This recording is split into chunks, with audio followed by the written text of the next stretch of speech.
qué mejor deporte, ¿verdad?, que la lectura, que es el mejor ejercicio para el cerebro.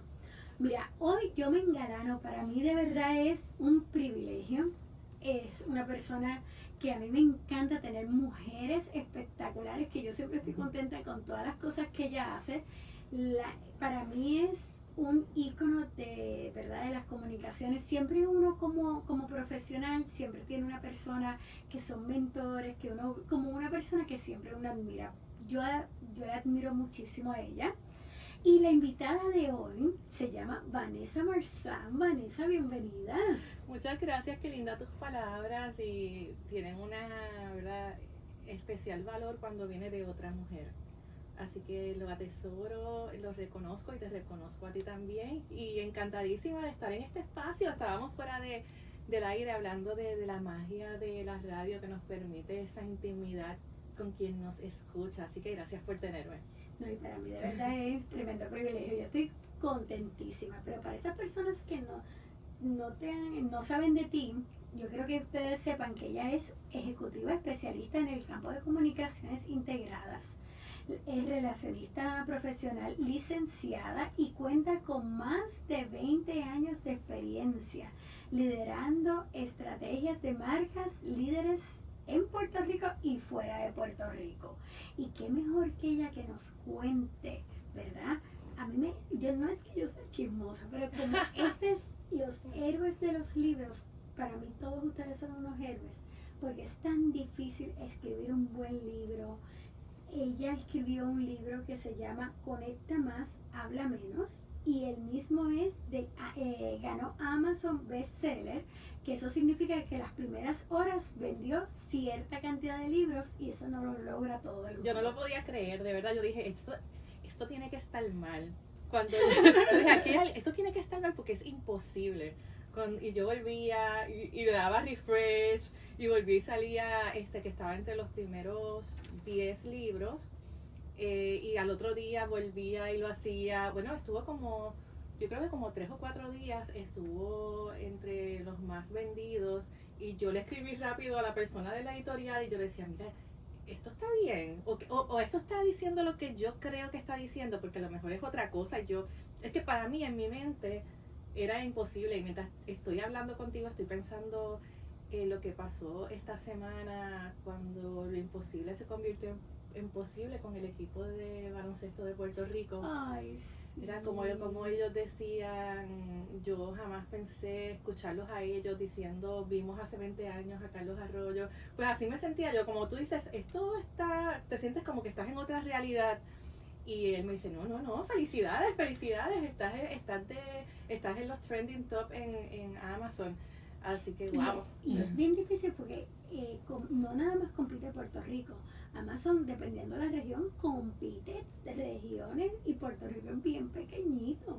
Sí, pero fíjate lo que aprendí, y lo digo para una gran oportunidad para los escritores y escritoras, que hay muchos tópicos, que hay muchos libros en idioma inglés, pero me di cuenta que sobre el tema de comunicación estratégica o proyección o relaciones públicas hay mucho menos libros en idioma español y eso te ayuda a poder también subir en el ranking dentro de lo que son libros en español.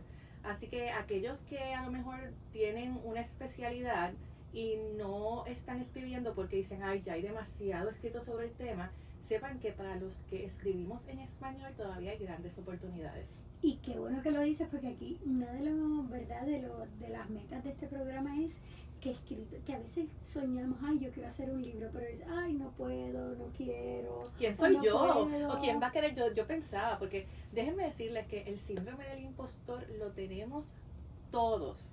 El hecho de que aquellas personas que me conocen y me vean en radio o en televisión, quiero que sepan que al igual que ustedes, hay veces que yo tengo el síndrome del impostor y yo digo, yo no sé si realmente a la gente le estará gustando, o antes de escribir el libro yo decía, pero en verdad que yo tengo que decir, o por qué la gente va a comprar algo que yo tengo que decir, cuán valioso es eso, como que para que gente lo compre. Así que no nos eximimos nadie de ser humanos, de ser imperfectos y de tener esos pensamientos de que no somos suficientes. Así que tírate, que lo va a leer. Hay una comunidad en esta globalización, en este mundo globalizado, hay clientes y hay lectores para todos los gustos. Y a diferencia de quizás hace 50 años o 100 años, donde solo dependías del mercado o el nicho de Puerto Rico, hoy en día si escribes en español, puedes llegarle a una población gigante de hispanos en los Estados Unidos, América Latina, en Europa. Así que créanme que no importa que lo que tú vayas a escribir sea un nicho o algo muy especializado, siempre hay alguien que lo va a apreciar. Que lo va a apreciar. Y una de las cosas que yo quería saber, ¿dónde comenzó tu amor por la escritura? Y por la lectura y la escritura. Pues si tú supieras que yo no puedo ni siquiera identificarlo, porque desde que yo tengo uso de razón, yo siento más que un amor por una obra literaria, siento un amor o una atracción irresistible sobre las palabras. Las palabras para mí es como un universo. Desde pequeña yo me encantaba y todavía me gusta la etimología, que es el origen de las palabras. Y a mí me gusta saber, si tú me preguntas o yo veo, por ejemplo, tu nombre, pues yo te voy a preguntar, ¿y qué significa ese nombre? ¿Y por qué te pusieron ese nombre? O si veo, no sé, una lancha, me encanta saber las historias de por qué, el por qué utilizamos ciertas palabras. Y como sabía que íbamos a hablar de ese tema, ayer me puse a investigar qué significaba Vanessa. Y Vanessa tiene, el significado viene del griego, de Phanesa, P-H-A-N-S-A, que significa mensajera de luz. Ay, mira. Hermoso. Y luego habla que para los 1700 es un poeta, escritor, quien en su novela le pone el apodo de Vanessa, esta mujer de quien se enamora, pero era una mujer poderosa, segura, con cierta vanidad, y ahí entonces él le pone Vanessa, la apoda. Así que yo digo, es importante uno saber de dónde vienen esas palabras. Yo tengo ese amor con las palabras desde que tengo conocimiento. Me encantaba en el diccionario buscar, ¿y qué significa esto? ¿Y de dónde viene? Y ya más adelante, quizás en cuarto grado, quinto grado, sexto grado, ya escribía poesía y cuentos cortos. Recuerdo escribir, yo me crié única hija. Así que cuando tú eres único hijo, tienes que autoentretenerte. Y recuerdo en el pediatra, mi mamá me daba una libreta, yo creo como a la mayoría de nosotros, nos daban una libreta con crayolas y un lápiz, y entonces me solía escribir cuentos cortos. Y ya en adolescencia recuerdo haber participado en algunos certámenes de poesía, creo que ahí llegué, no creo que hice cuentos. Y en 10º grado teníamos una asignación que era que teníamos que entrevistar y grabarlo a una persona que ejercía la profesión a la que nosotros aspirábamos convertirnos. Y recuerdo que entrevisté a mi hoy amiga Margarita Aponte. Margarita, Entrevisté a Margarita Aponte, en aquel momento era las otras muchas administraciones del 11, me parece, no sé si cómo se llamaba en aquel momento, y fue un honor para mí porque yo aspiraba, y es mi pasión, el periodismo. Incluso mi bachillerato es en periodismo. Amo el periodismo, pienso que es una de las profesiones más emocionantes, maravillosas.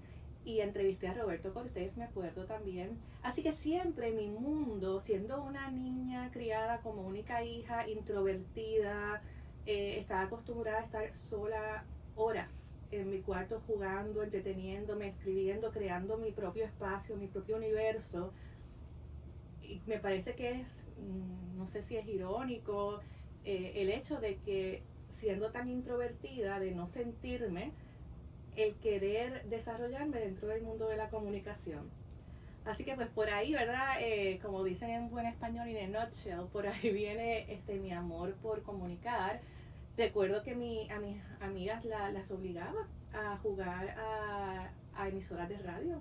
Y entonces nosotras creábamos y producíamos los anuncios, más los personajes que se iban a entrevistar.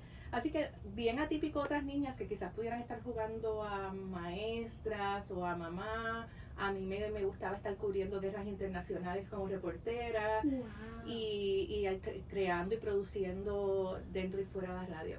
Siempre nosotros resaltamos mucho a los maestros, ¿verdad? Que son nuestros primeros mentores y son los que nos llevan. Y qué bien que esa maestra, ¿verdad? De salón de clases te hizo llevar a alguien que tú admiras o te llevó, ¿verdad? Teníamos que ir nosotros a entrevistarlos, grabarlos, eso era cuando los VHS, imagínate. Wow. Y mostrarlo entonces en la clase a quien habíamos entrevistado, una entrevista quizás de 5 minutos, pero para mí fue como si tú hubieras ido a Hollywood a entrevistar al artista que está de moda, porque uno los ve, mira, uno de adolescente, ya uno los ve en televisión y uno los ve como que algo tan imposible. Y de verdad que fue una gran experiencia. Pero qué bonito, porque entonces ahí comienza tu carrera como tal. Así es, y entonces me da gracia porque yo siempre tiro a mi papá al medio. Mi papá quería que yo fuera abogada, porque él es un abogado frustrado. Pudo haberlo estudiado y no lo estudió. Y me decía, no, porque cuando tú seas grande vas a ser una abogada. Porque como veían que yo tenía, ¿verdad?, cierta destreza para las letras, siempre me ponían en la familia cuando se casaba alguien, me ponían a mí entonces a hablar o a dar las gracias de acción de gracias. Tenía pues cierta facilidad para la palabra. Yo dije, no, yo voy a ser periodista. Y entonces llegué a Sagrado Corazón, alma mater, y en Sagrado tuve el gran privilegio fue una clase tan maravillosa. Mis compañeros de clase era Keila Hernández, que en paz descanse, excelente. Estaba Carmen Dominici, estaba, ay Dios mío, Noticel, Oscar Serrano de Noticel. Así que de esa camada, como yo digo, de esa clase de la universidad, pues salimos los nenes buenos y las nenas buenas por ahí. Así que por ahí fue una experiencia bien maravillosa, muy maravillosa. Y ya cuando llegaste a Sagrado ya sabías que ibas a estudiar periodismo. Sí, y esto es bien interesante porque si Puerto Rico hubiera tenido otro contexto sociopolítico, esta que está aquí hubiera sido una diplomático, una embajadora, porque esa siempre ha sido mi primera pasión, la diplomacia. Y desde pequeña veía las noticias internacionales.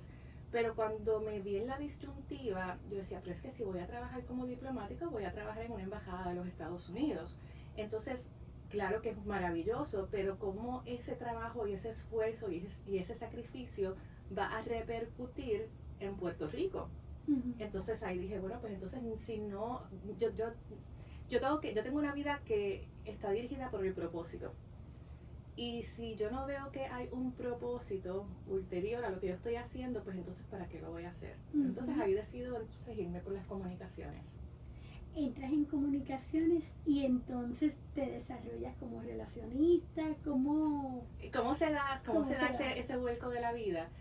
Pues yo comencé estudiando periodismo, redacción, pues en mi pasión me encantaba escribir. Pero también estaba esa espinita de ese conocer el mundo, de la internacionalización, ¿verdad? Todavía estaba ese sueñito de la diplomacia. Y tuve el privilegio de ser la primera estudiante de la universidad en irse de intercambio a Europa. Ay, ¿dónde fuiste? Tuve que participar y era, ¿verdad?, una competencia. Y gracias al Señor, pues me llevé. Gracias al Señor y para desgracia de mi papá, porque mi papá se iba a morir en el aeropuerto, aquel hombre estaba desconsolado y ahora lo entiendo, ¿verdad? Cuando uno es padre después que uno entiende. Me fui para el Centro de Estudios Internacionales de la Ortega y Gasset en Toledo. Okay. Y supuestamente me iba por un semestre, pero me quedé todo el año. Yo le dije, yo llamé a mis padres y yo les dije, yo creo que para tener la experiencia suficiente, completa, yo me tengo que quedar. Y fue lo mejor que me pasó, no solo desde el punto de vista ¿verdad?, educativo o cultural. Yo creo que ese año en otro continente sola, siendo una única hija, criada en un vasito de cristal, fue lo que hizo un antes y después en mi carácter y en ese desarrollo de liderazgo que algunos de ustedes puedan ver en mí hoy. Yo creo que la Vanessa que es hoy no sería si a los 20 añitos sola hubiera cruzado el charco y hubiera tenido que tomar decisiones sin que nadie estuviera ahí, forjar ese carácter, ese juicio. Y luego de eso regresé a Puerto Rico a terminar mi bachillerato. Y siempre también en mí hubo un cierto interés. Yo soy una idealista soñadora, pero de toda la vida, de que quiero cambiar el mundo y el mundo es posible. Sí. Soy una optimista empedernida. Así que siempre hubo cierto interés en el tema de la política, pero enfocado en hacer cambios, ¿verdad? Cambios para bien en la humanidad. Y mi papá, que es muy sabio, me dice, bueno, pues ¿por qué no vas a hacer un internado, ¿verdad?, en política? Así que ese verano me fui para Washington, estuve en el Congreso de los Estados Unidos trabajando con un congresista de Texas. Y ahí definitivamente dije, este no es un lugar para idealistas. Porque un proyecto que comienza con un círculo para que se pase, termina como un hexágono. Porque hay tanta negociación envuelta para que esos votos se den. Yo dije, aquí no es que yo voy a cambiar el mundo. Yo voy a cambiar el mundo, pero de otra forma, pero no va a ser a través de la política. Así que me regresé y me volví a hacer la maestría a España, a la Complutense. Aproveché y estudié en la Escuela Diplomática de Madrid, que fue una experiencia maravillosa. Tuve la oportunidad de estar en la OTAN, en los procesos de cuando la Unión Soviética acababa de separarse y los nuevos satélites. O sea, para mí fue, la verdad que yo digo, mi vida ha sido tan maravillosa que todos los días le agradezco al Señor que me haya dado esas oportunidades de vida. Terminé mi maestría en Relaciones Internacionales con concentración en política europea y luego me quedo y me voy a Salamanca a hacer estudios doctorales en política latinoamericana, de los procesos de las dictaduras a las democracias. Así que fue una experiencia muy, muy, muy hermosa y muy gratificante. Y todavía es verdad, vamos a estar todo el programa con Vanessa Marzán. Vamos a tomar una leve pausa, pero estás escuchando WIPR Deportes.